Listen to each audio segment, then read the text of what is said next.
leading the world of sports and active hydration with game-changing innovation. Body Armor, upgrade your sports drink. We got a lot to go over today, and we're going to get right to things. Don't forget, if you have a Facebook Live question or a YouTube question, you can get it to us, and we will take care of that. Going to get right to things, though. Gators softball is winding down its regular season, and two big series coming up at LSU, and then Oklahoma comes to town to end the regular season. The voice of Gators softball and my baseball broadcast partner tomorrow night for the Georgia Southern game, Kyle Crooks, joins us here. Kyle, welcome. I got to watch some of the Alabama series while doing baseball at Mississippi State. Big win at the end there that come from behind win to get them that series win. Oh, that was so important, Steve. Obviously, when you're looking at staying in the top four for the SEC tournament, that's big because you want the double bye, but that's looking ahead. Like you said, there's not that much time left, but 6 games still is, I feel like that's so much time because there's such a clutter in the standings at the current moment. The Gators will enter 11-7, I believe, in the SEC heading into LSU. So we'll see what happens this weekend. That's always a tough place to play, certainly in Baton Rouge. But this weekend was crucial. You had to have it. And I think the biggest thing, Steve, on Saturday, it was a Thursday through Saturday series. Keegan Rothrock went 2/3 of an inning on Thursday night. More of the same. She's hit batters, walk batters, 2-strike pitches have been over the plate. She's been hit really, really hard. And then you got a good start from Ava Brown on Friday night to run rule in game 2. And then game 3, the most important thing, obviously, aside from a win and winning the series against a very good Alabama team. And boy, that game was epic the way it was back and forth in the 6th and the 7th inning. Yeah. You needed a great start, Steve, from Keegan Rothrock. You had to have some sort of life and some sort of look back to Keegan of old, as I said on the air, and you got that in the innings that she threw on Saturday. So that was such a great sign because without her, the reality is you probably can't win a national championship. With her at the peak of her power with this lineup, you're certainly in that conversation. I know her injury, Kyle, has never been disclosed. But that aside, where is she now, do you think, in terms of being healthier or fully healthy? And do you think this start will lead to better things here and more consistency as she recovers?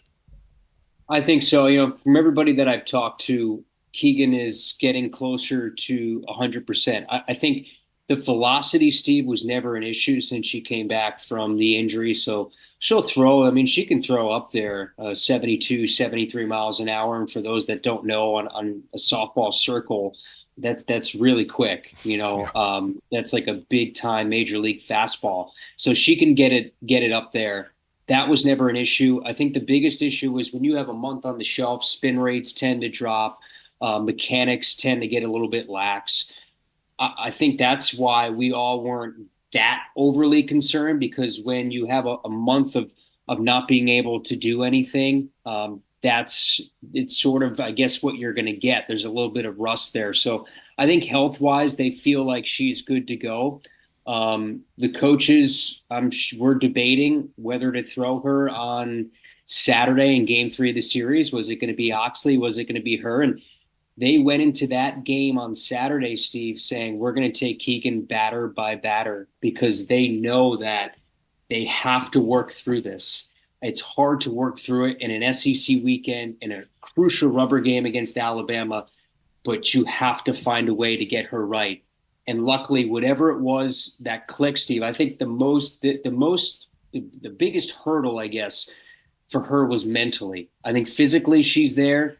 I think mentally, whether it was because you're seeing with the hit by batters and things that she just doesn't normally do, that there was a mental, almost a yip, the yips that you have to get over. And it seemed like whatever it was, first batter striking out Vandergriff, who was Alabama's best player in that first inning. She struck out, I think, Steve, 5 of the first 7 that came to the plate. It was just like, whoa, this is what we've been searching for. And that's why the coaching staff, granted everything that had happened, and it was ugly, they still decided to go to her on Saturday on a batter-by-batter basis because they just know that they need her. And She looked great. I think it was just mental more than anything, Steve. Kyle, we people talk about the gauntlet that the SEC is in baseball. I mean, there's two, three teams not, but everybody else is. It's the same in softball. If I said to you today, how many teams in the SEC do you think could get to Oklahoma City? Where would you go with that? Oof, probably. I mean, you'd probably get five. I think the record, Steve, so eight make the World Series. I think the record is five from the SEC and the Pac-12. They both have put five in the World Series. I think you're looking at there's 15 total teams in the SEC with no Vanderbilt having softball now. I'd say probably 14 get in a regional. Wow. If not all 15. I think Missouri, who's in last place, Steve, they just beat the number one team in the country. They run ruled the number one team in the country in Texas A&M. So that just shows you where this league is, that any given day, I mean, you could lose 12-4 and you could be looking around and then come back the next day and win 5-0. I mean, it is truly, Oklahoma has 5 or 6 losses now. Near the top of the league, you're probably looking at a team that's going to have 7, 8 losses that might win the SEC this year. Years past, I mean, I was thinking about this yesterday. The Gators used to have records of 20-4 or whatever, something ridiculous. Like those days are long gone. You're doubling that loss column now for teams that are going to win the SEC. I think legitimately, Steve, five teams tying the record could get in. Now, how many SEC on SEC super regionals do we see? I think we could see a bunch of those where it's going to be epic SEC battles come Supers weekend. Kyle Crooks, our guest here on Sports Scene, talking Gators softball. If you take Rothrock out of it as a key, Kyle, give me a couple of other keys for this team to make a deep run. Yeah, I think it goes with some of the obvious. Taylor Shoemaker broke out of whatever she was going through, which is normal. She's a freshman. She had been hitting at a ridiculous clip. She was in a stretch, Steve, where she was 0 over last 19 heading into, I think, Sunday of the Ole Miss series, had a multi-hitter. And then all of a sudden, I mean, this Alabama series, she had the multi-home run game in the run rule, had the game-ending hit, had a huge double in the finale of that series. She has been everything as advertised as what we saw in early February. When you're playing the Jacksonvilles, you're playing the Stetsons, so it's hard to gauge exactly where you could be if you're a Taylor Shoemaker. And teams had a lot of tape on her, and it was a little bit of a struggle. I think Taylor Shoemaker getting back to what we expect her as a freshman, that Kendra Falvey's been ultra consistent. I think that three of Shoemaker, Erickson, and Otis in the lineup, they need to be All-American level, because Kendra Falvey already has been a first-team All-American. She's reached in all but one game. She had a streak of 48 consecutive games reached, snapped on Saturday. She's playing at a ridiculous pace. I think that 2, 3, and 4, and then the X factors behind that of a Reagan Walsh, who has 12 home runs, and Kenley Cahalan, who's been up and down but has 10 home runs this year. That top 5 or 6, and then I know it's sort of a long-winded answer to this question, but No. Amia Williams, Steve, who's had a complete turnaround from last year to this, 16 home runs from her. Does she continue to play what could possibly be an All-American pace for her? There's so many components that could play at an All-American level, because that's what we said in the preseason. We knew what this lineup could be. And I think more importantly, more than anything, I think that 2, 3, and 4 behind an ultra-consistent Kendra Falvey, can Shoemaker, Erickson, and Otis play at a ridiculous level, along with getting Rothrock back to form and some of the depth that you built in the pitching staff. I think that's the remedy to what this team, getting this team back to Oklahoma City for a 13th time. Last question for you. If I said to you, because of how good the league is, but give me a team that you think has been a bit of a disappointment and a team that has maybe been better than what you thought. South Carolina, to me, is a little better than what I thought they were going to be. I'm not sure I could just say disappointment. That's a bad word because the league is so good, but you know where I'm going with that. What would you say to that? Yeah, I think South Carolina is a good answer to the surprise aspect. They have a first-year head coach. They hired the coach from Charlotte, and they were picked last, I believe, Steve, in the preseason poll in the SEC. And they're consistently a top 10 team every single week. We haven't had the chance to see them yet. We won't see them in the regular season. Chances are, who knows, we might see South Carolina in the SEC tournament. I think that's the easy answer for that. Perhaps, Auburn has a first-year head coach. They have a co-head coaching situation with the two assistants they brought over from Tennessee, and they lost a decent amount from the teams that they had. Missouri, just looking at the records, I haven't had a chance to watch them a whole lot this year, but again, they're coming off a series where they're able to take a game against the number one team in the country. I believe they're under 500 right now overall. You need to be at least 500 here for Missouri. So they have some work to do to make a regional and have a postseason berth. I think for them, that's the only team that I look at that Kentucky maybe. Actually, you know what? As I'm racking my brain because I'm not looking at the standings right now. Georgia's been a consistent top 25 team. They mash it. They're going to drop out of the top 25, Steve. They got beat up by Ole Miss. I was looking at some of the scores. They give up 20 runs. Yeah, they can't pitch. To Ole Miss, they just can't. And I would say that's the one. Forget about Missouri. I think Georgia's the one that might be the biggest disappointment so far in the league with some of their pitching numbers they've had this year. And they're going to drop out of the top 25 this week. And let me end by saying I'm jealous because Tim Walton got a bobblehead, man. You did. That was pretty cool. I saw that, and I just, knowing him as we do. How cool was that? Steve. Do you? Okay. I got the bobblehead right here. Yeah. How cool was that? I got to get him to sign it. It was cool because his kids also threw out the first pitch on Saturday as well. Every time I brought up the bobblehead to Tim, he would just kind of shake his head and just disregard it. He doesn't want to talk too much about himself. But really, really cool. I think aside from getting your own Wikipedia page, having your own bobblehead, those are that's bucket list for me. I think the Steve Russell bobblehead at a Florida baseball game, I think that's coming soon. I don't know who I have to talk to, but we're going to get there. Yeah, well, don't hold your breath on that one, my friend, but we'll see. Don't forget, Kyle tomorrow night and I have the radio broadcast of baseball with Georgia Southern, and then Kyle goes to Baton Rouge to take on as the Gators softball team faces LSU. Thank you, my friend. I'll see you tomorrow night. As always, Steve. Look forward to it. You got it, Kyle. Thank you. Good dude. Kyle Crooks joining us here.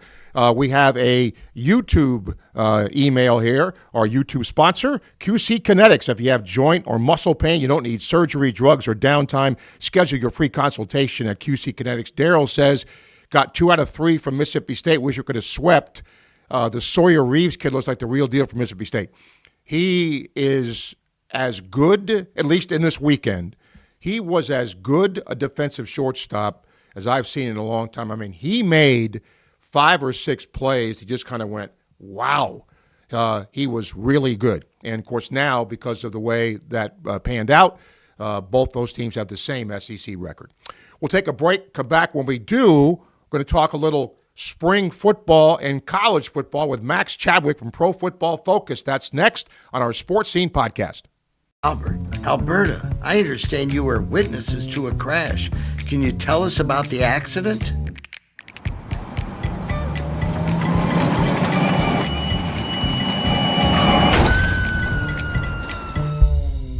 When you're in a crash, it's important to get witness statements immediately after the accident. Whether you're in a car, truck, motorcycle, scooter, or even a golf cart accident, at Meldon Law, we won't back down.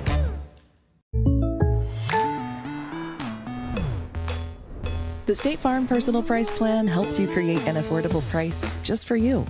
Contact local agent Roos Ogra for your personal price plan today. Hi there, this is Coach Steve Spurrier, and I want to let you know that by popular demand, Spurrier's Gridiron Grill's delicious brunch is now served in a premium buffet. You have spoken, we have listened, and we're now serving Gainesville's only elevated buffet, complete with an omelet station, ginger sage chicken sausage, shredded short rib, and of course our chicken and waffles. Plus, you can enjoy bottomless mimosas and Bloody Marys. So join us every Saturday and Sunday from 11 to 3 for the best brunch in town. Time now for our gold sponsor, brought to you by Campus USA Credit Union. Put your star power to work in your financial life for over 90 years. Campus USA Credit Union. Back with our Sports Scene podcast. We're going to bring in a good friend of the show who has been talking college football with us. He works at Pro Football Focus. Max Chadwick now joins us. Max, good to see you here in a podcast. Welcome, and thanks for doing this. Yeah, it feels weird, Steve. We always talk on the phone for so many times now. It feels weird kind of doing a video chat with you, but I'm excited to talk to you again, though. Yeah. What I wanted to talk to you about was, I guess, just spring and what you have seen. Obviously, there's still portal activity. Georgia just got some guys. I saw a guy from Army, which was kind of interesting. But in terms of what you've seen in spring, has any team jumped out to you, Max, that's helped itself? Yeah, I think it's really interesting. This portal has been more active, I think, than I even anticipated. Usually the winter portal is the one where all the best players are usually transferring schools because obviously you want to get to your new school as quickly as possible so you can secure a job as quickly as possible. But guys like Nico Imaliava and other guys like that, I mean, honestly, UCLA, I mean, they got, in my opinion, a top 10 quarterback in the country for pennies on the dollar, really. I think Nico is probably making – I know he is making less than he would have made at Tennessee this past year. So it was definitely a downgrade for Nico. But, I mean, UCLA, like I said, got at least a top 10 to 15 quarterback in the country. I had him number 9 overall in my ranking for not much, honestly. So that's a team that definitely helped itself a lot, a team that did not make a bowl game last year, that now with the top 10 quarterback in the country, they might be able to make a bowl game next year. When you look at that situation with him, a lot of fans were taken aback because of the money, obviously. But folks are going to have to get used to this. This is the way it is. I mean, college teams hire people now to negotiate NIL contracts. That's just the reality of what we're in now, isn't it? Yeah, it is, honestly. It's unfortunate, the whole situation that went down. I think both Nico and Tennessee lost in there. It was a lose-lose. I don't think either party won in that situation because Nico went to, in my opinion, a worse program. If you stayed at Tennessee would have been a college football playoff contender. But he goes to a worse program in UCLA. They're not going to be competing for a playoff spot, even with Nico. And he makes significantly less money. I bet he's making about half what he made at Tennessee at UCLA now. So, it was a weird situation all around. Tennessee obviously lost a top 10 quarterback in the country. They're trying to figure it out now, too. It's definitely a weird one that I did not anticipate happening, but I just, like I said, I think both parties ultimately lost in that situation. And isn't this a learning lesson? Because, I mean, you can look, NFL free agents do it, right? They play out their contracts. Where do they sign? Does it work out? Sometimes it does, sometimes it doesn't. But as much publicity as this got, I think if you're a college player, it's a bit cautionary, too, because it may not always work out the way you want it to work out. Absolutely. Yeah. And I think they did it so late. Like this should have happened in January, right? When players are transferring schools. If Nico entered the portal in January, he might have gotten what he wanted, which is probably like $4 million, right? But the fact that he did it now in, April, it was like, well, listen, kid, like all these schools already wrapped up spring practice. They know pretty much who their starting quarterback's going to be. Are they going to bring you in now with all this controversy surrounding you and your father and your family and just upset the locker room like that in April when we're, 3 or so months away from the season or 4 months away from the season now? It just wasn't feasible, honestly. So, I think it was just mishandled completely all around by Nico, by his dad, by even Tennessee a little bit. Like, I get where Nico is coming from because there are quarterbacks who are worse than Nico that are making $3-4 million a year. Nico was not making that. I think he was making around $2.5 million in Tennessee. So I get from his perspective saying, hey, I'm better than that guy. That guy's making $4 million a year. I should be making, $4+ million a year. The problem is, though, that guy transferred in January. Like, you waited until April now when, like I said before, so many programs kind of already figured out what they're going to do at quarterback. It was just completely mishandled by Nico's family. And it was unfortunate for him. And like I said, Tennessee ended up losing a top 10 quarterback too. All right, Max, I'm going to put your Max Chadwick crystal ball to work here. We still don't know what the House settlement is going to be specifically yet. We kind of know the parameters of it, but we don't know the exact things with it. Let's assume for the moment that it kind of goes the way it's there now. I think there's a real danger with the way the money has been allotted, where it's going to go to college football, men's basketball, women's basketball, and 5% to other sports, that some schools are not going to be fielding the amounts of teams they're fielding now. Do you agree with that? Yeah, it's not great, right? Because there are the major rev sports, like you just mentioned, the football, men's basketball, women's basketball, and stuff like that. But you could see some other sports, get hurt by this, right? Which is not great at all. And I know I cover college football for a living, so I care ultimately about college football, and college football is always going to be in a good spot because of just how massive it is. But there are, unfortunately, a lot of other college sports that are just going to get hurt by this, honestly. So it's a little weird. You got to find a balance, I think, between, obviously supporting the biggest sports you have in the NCAA versus also supporting the sports that not a lot of people watch, but still are very important, right? So it's definitely a difficult situation to tightrope for the NCAA, and this obviously this House settlement will be massive for that. But I'm with you, Steve. I'm a little worried about the non-rev sports right now. Of course, Max joining us here. Our video clip of the day brought to you by Ruse Ogra State Farm Insurance. State Farm agent Ruse Ogra is your go-to agent in Gainesville and North Central Florida for the service you deserve at the price you want. Okay, this is going to be with an asterisk, Max, because we don't know what happens with the portal. But let me ask about Florida. Many people think Florida's going to be a preseason top 25 team and really an improved team with the momentum from last year. Do you agree? Yeah, I think so. I think you got DJ Lagway, who is one of the most exciting quarterbacks that we have in college football. Might be the most physically talented quarterback that we have in college football, honestly. Showed some really encouraging things last year. I mean, he might have more arm talent than anyone else in the nation. I think he actually was top 5 in the country in deep passing grade. Now, he actually was one of the worst quarterbacks on short passing grade and intermediate passing grade. So I think there's a lot to clean up with his accuracy and his footwork. But listen, he was an 18-year-old last year playing in the SEC. Like what he did last year as an 18-year-old in the SEC was very encouraging. So anytime you have that kind of guy who could be a number 1 overall pick in 2027 or whenever he declares for the NFL draft, you should have a high ceiling. So yeah, I like what Florida's got. They got some nice players in that defense too that I'm a big fan of as well, like Tyreek Sapp. I think he's a really, really good player. So yeah, I think Florida could expect another pretty solid year next year. Arch Manning, tell me what you think of him. I like him, and I'm kind of all in on him. I think he's going to end up being maybe a number 1 overall pick candidate for next year's draft. Wow. I think he's got everything you want. I was watching his tape actually a couple weeks ago.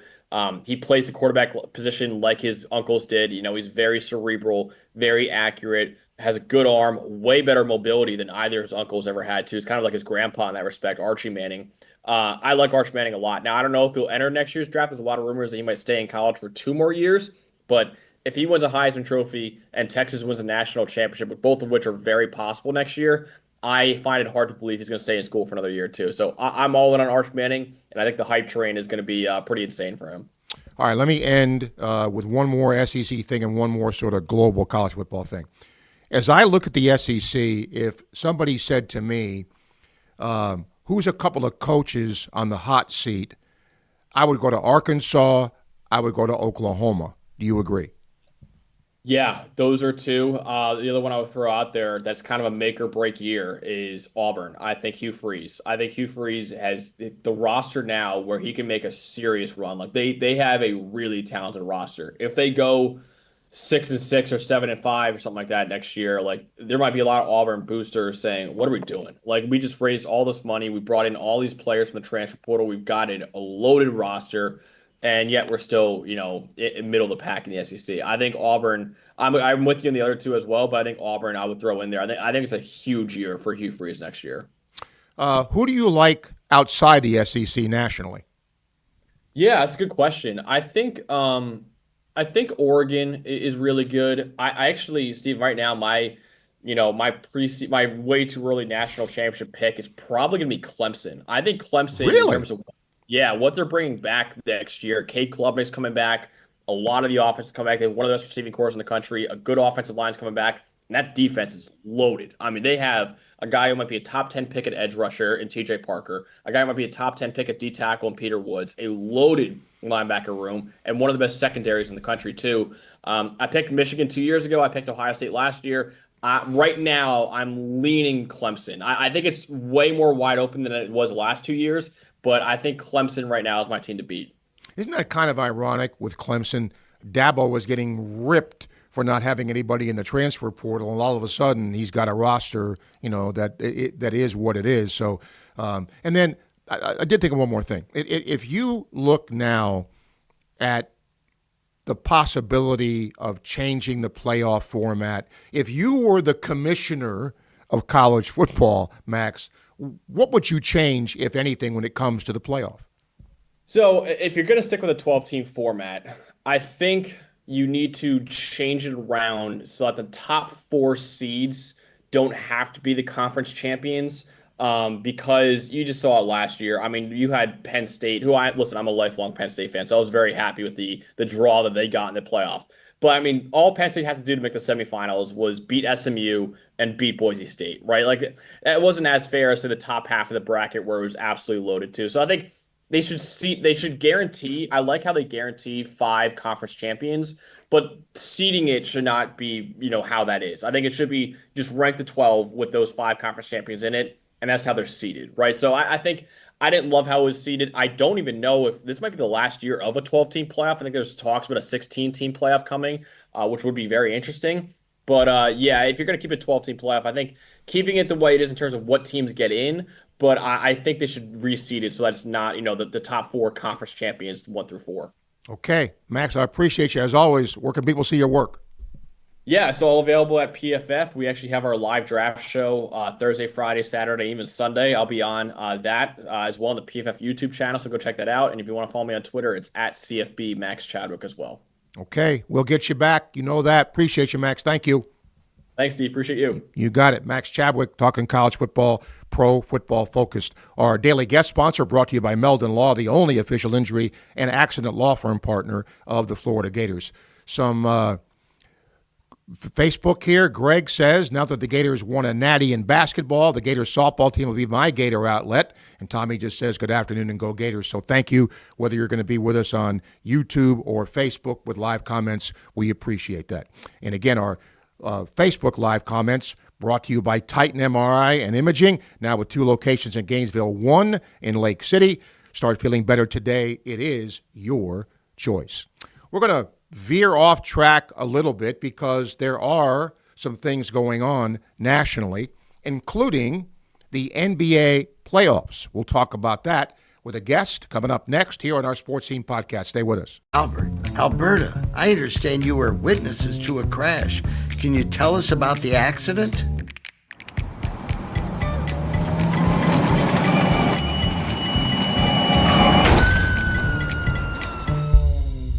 When you're in a crash, it's important to get witness statements immediately after the accident. Whether you're in a car, truck, motorcycle, scooter, or even a golf cart accident, at Meldon Law, we won't back down.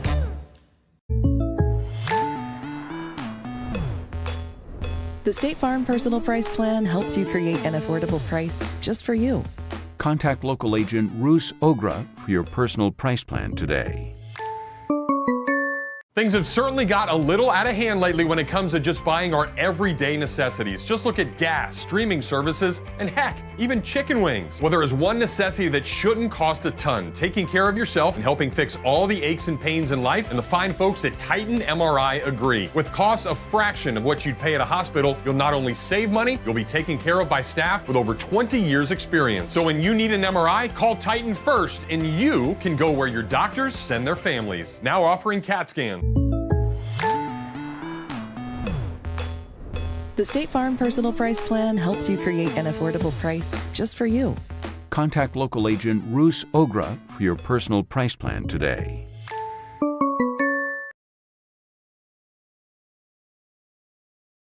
Welcome back to our Sports Scene with Steve Russell podcast, coming to you from the Body Armor podcast studio here in Gainesville, leading the world of sports and active hydration with game-changing innovation. Body Armor, upgrade your sports drink.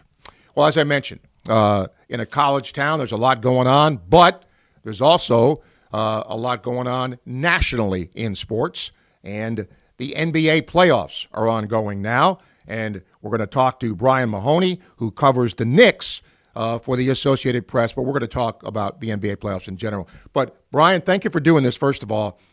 Born and raised a Knicks fan, I was shocked at that 21-0 run there because I thought, and I still think Detroit is going to be a formidable opponent, but in covering the Knicks, what has stuck out to you so far about this team?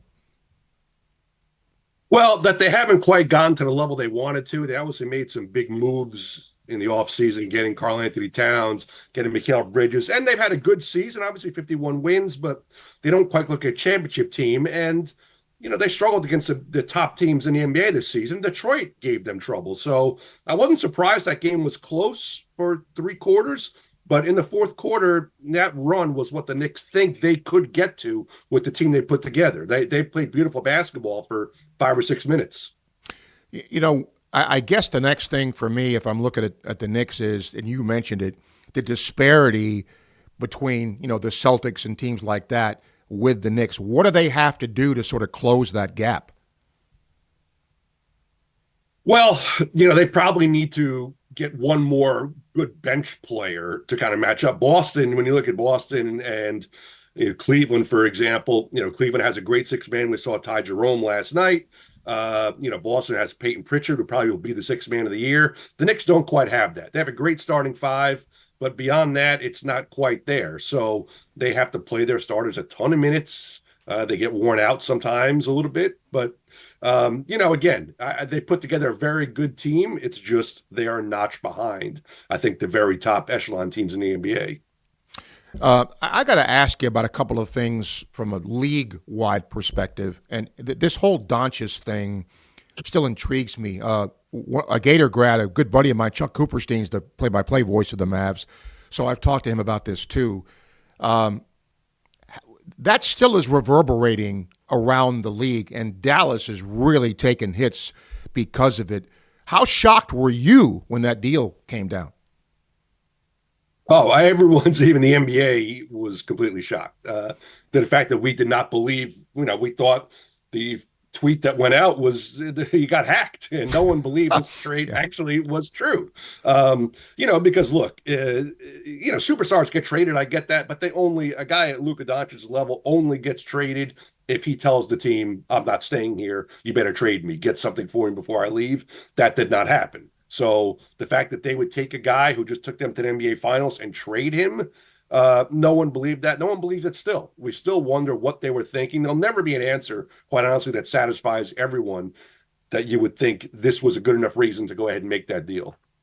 If you had to pick a team that's sort of not the Celtic, in other words, the top-tier teams, give me a sleeper team that you think if things go right, they can make a pretty good run.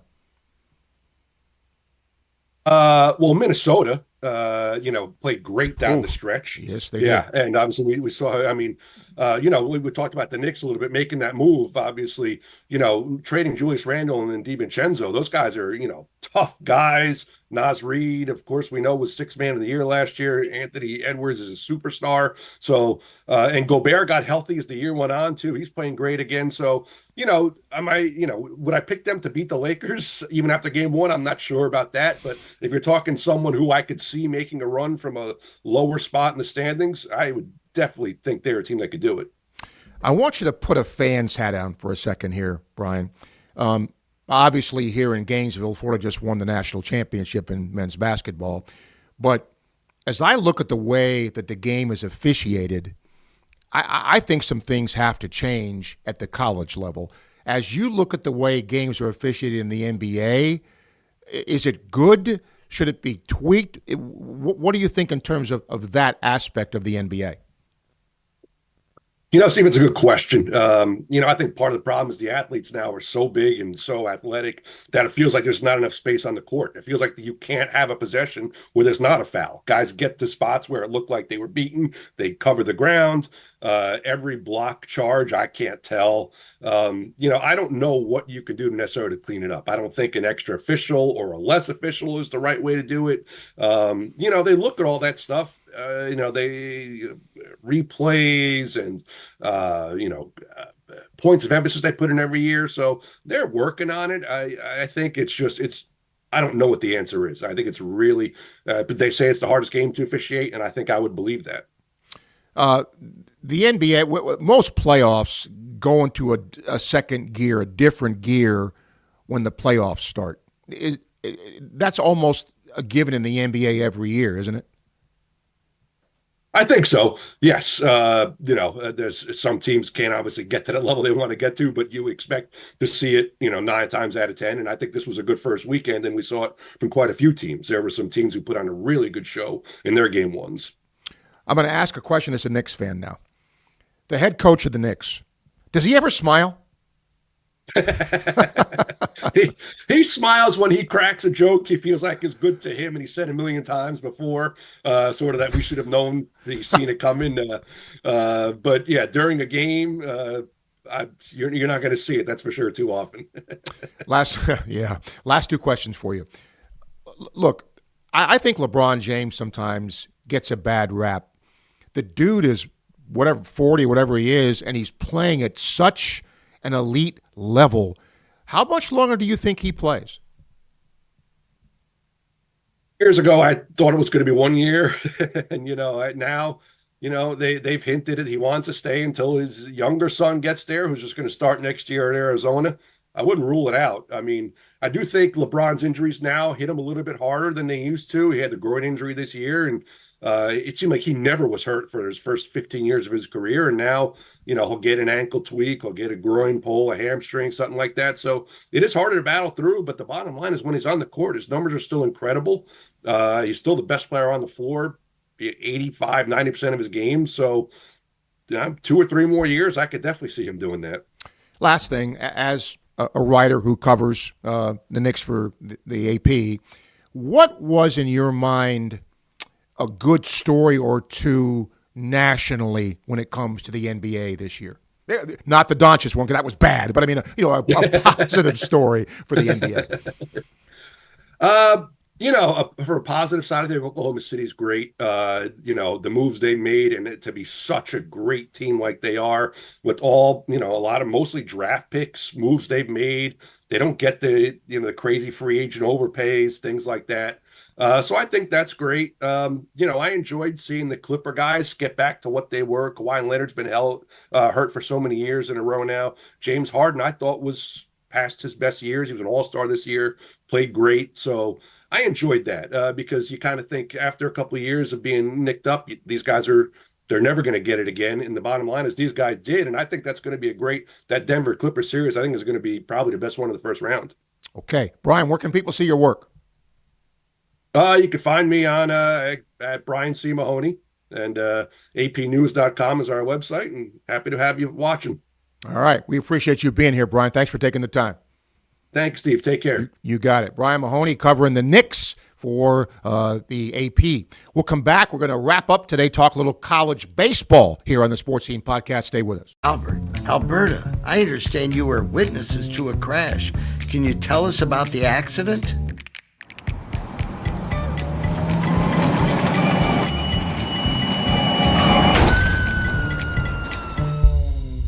When you're in a crash, it's important to get witness statements immediately after the accident. Whether you're in a car, truck, motorcycle, scooter, or even a golf cart accident, at Meldon Law, we won't back down.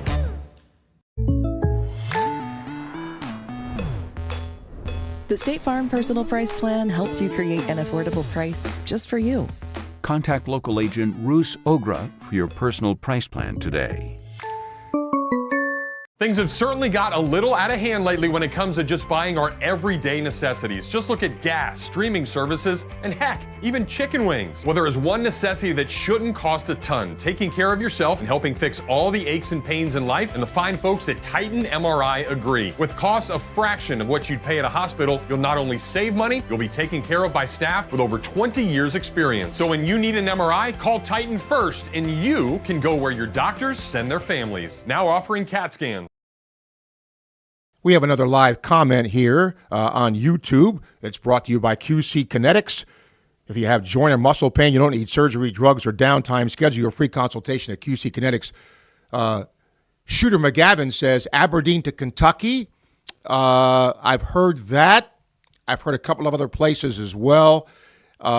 Look, a lot of Gator fans have wondered why he would transfer, given, the success here and what he did here. If you're trying to figure out why a kid transfers other than to get more playing time, the traditional way that was done, good luck. It's going to be money now in some cases. There's no question about that. By the way, our daily guest sponsor brought to you by Meldon Law, the only official injury and accident law firm partner of the Florida Gators. And again, we're coming to you from the Body Armor podcast studio here in Gainesville, leading the world of sports and active hydration with game-changing innovation. Body Armor, upgrade your sports drink. And our gold sponsor brought to you by Campus USA Credit Union, putting your star power to work in your financial life for over 90 years. Campus USA Credit Union. If you have a Facebook Live comment you want to make, those are brought to you by Titan MRI and Imaging, now with 2 locations in Gainesville, 1 in Lake City. Start feeling better today. It is your choice. And our clip of the day brought to you by Ruse Ogra, State Farm Insurance. State Farm agent Ruse Ogra is your go-to agent in Gainesville and North Central Florida for the service you deserve at the price you want. We are waiting on our final guest because he's wrapping up a radio interview now. He's a busy guy. Joe Healy will be our guest from D1 Baseball. He does a terrific job covering college baseball, and we're going to get Joe on here to wrap the show up today.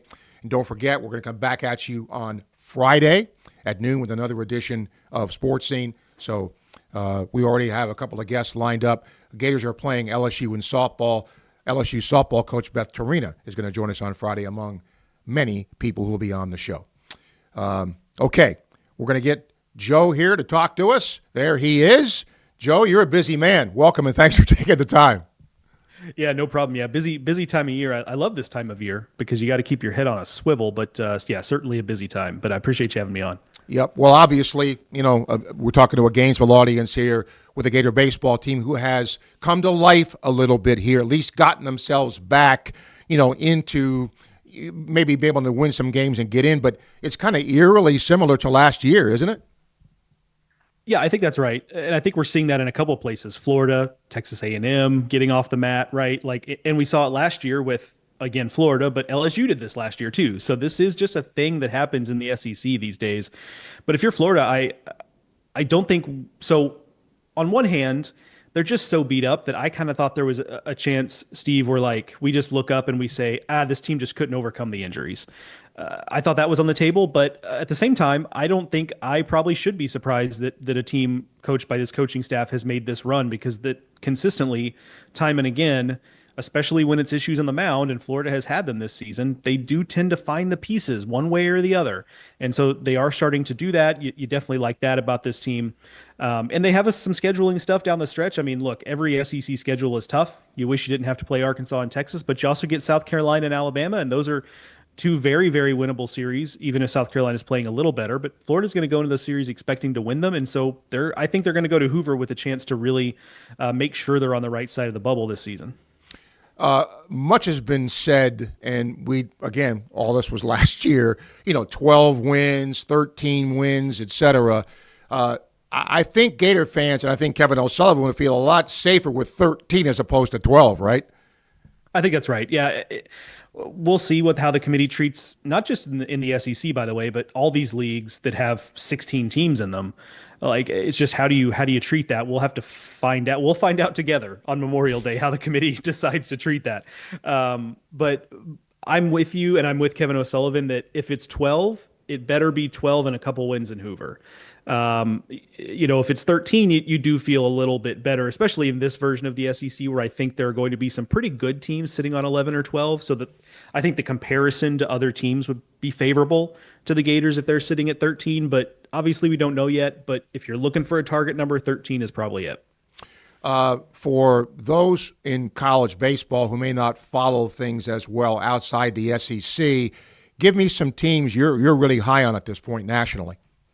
Yeah, I think one is Clemson, and Florida fans will be very familiar with that group after last year's Super Regional. It's kind of the same stuff that you saw last year. It's not the most – they have Cam Cannarella, who's an electric center fielder, probably the best defensive player in the country. But other than that, like, it's not the toolsiest roster. It's not the most exciting roster. They've got one starting pitcher who gets deep into games, and that's kind of it. But they scratch and claw, and they have bullpen guys all over the place they go to in all different types of scenarios. They win games all different types of ways, and there's a reason they're number 2 in the country right now.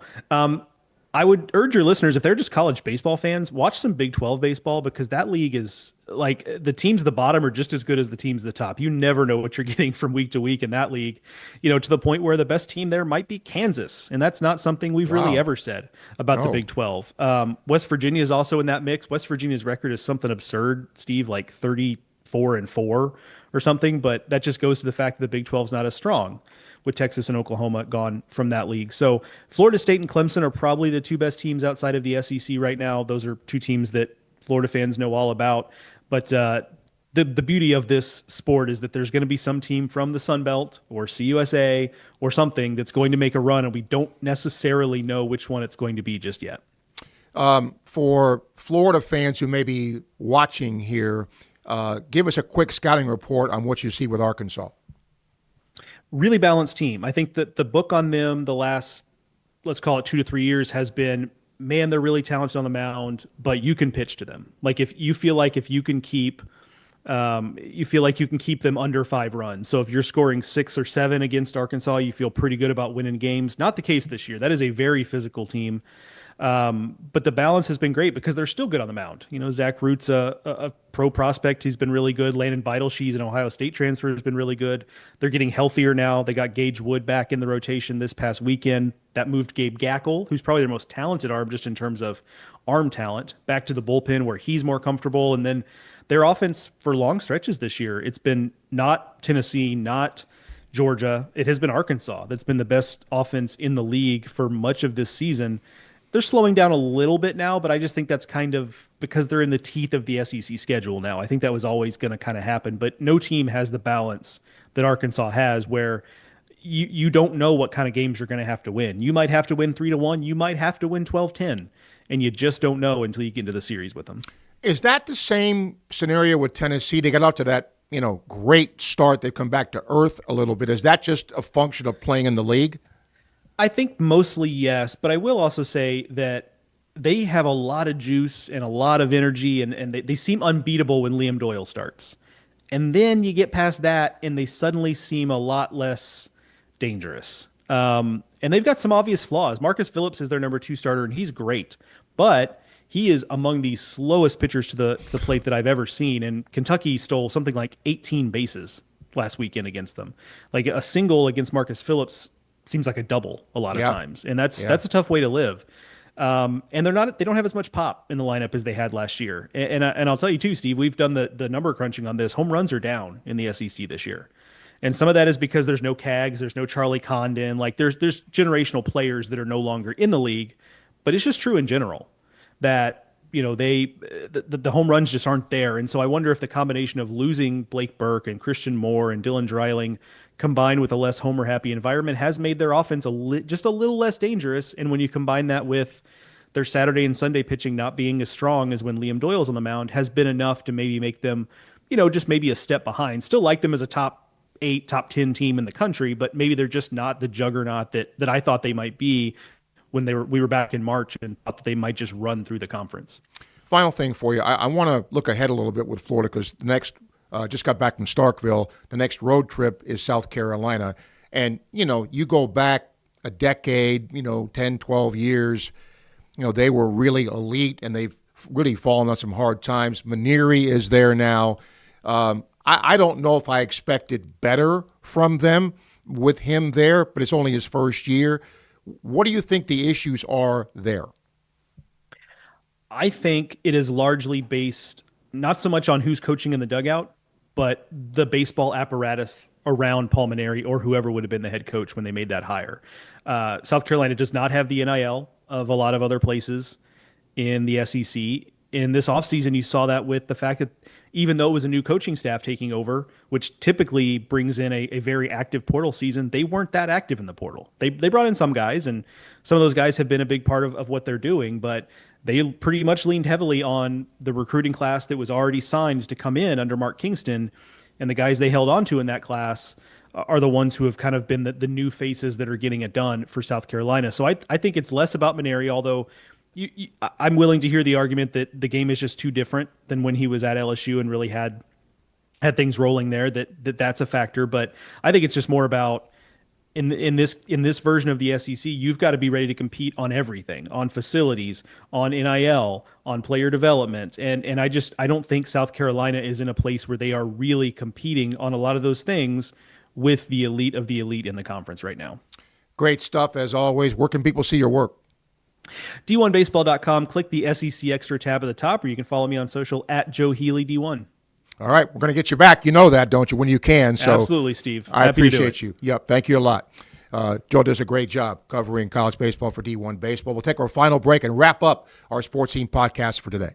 Albert, Alberta, I understand you were witnesses to a crash. Can you tell us about the accident?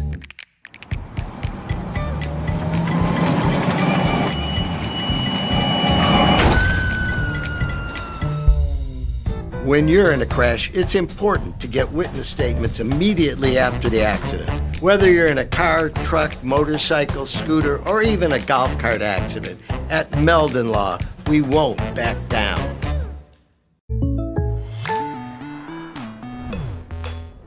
The State Farm Personal Price Plan helps you create an affordable price just for you.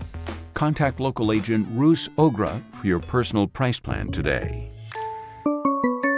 Things have certainly got a little out of hand lately when it comes to just buying our everyday necessities. Just look at gas, streaming services, and heck, even chicken wings. Well, there is one necessity that shouldn't cost a ton: taking care of yourself and helping fix all the aches and pains in life. And the fine folks at Titan MRI agree. With costs a fraction of what you'd pay at a hospital, you'll not only save money, you'll be taken care of by staff with over 20 years experience. So when you need an MRI, call Titan first, and you can go where your doctors send their families. Now offering CAT scans.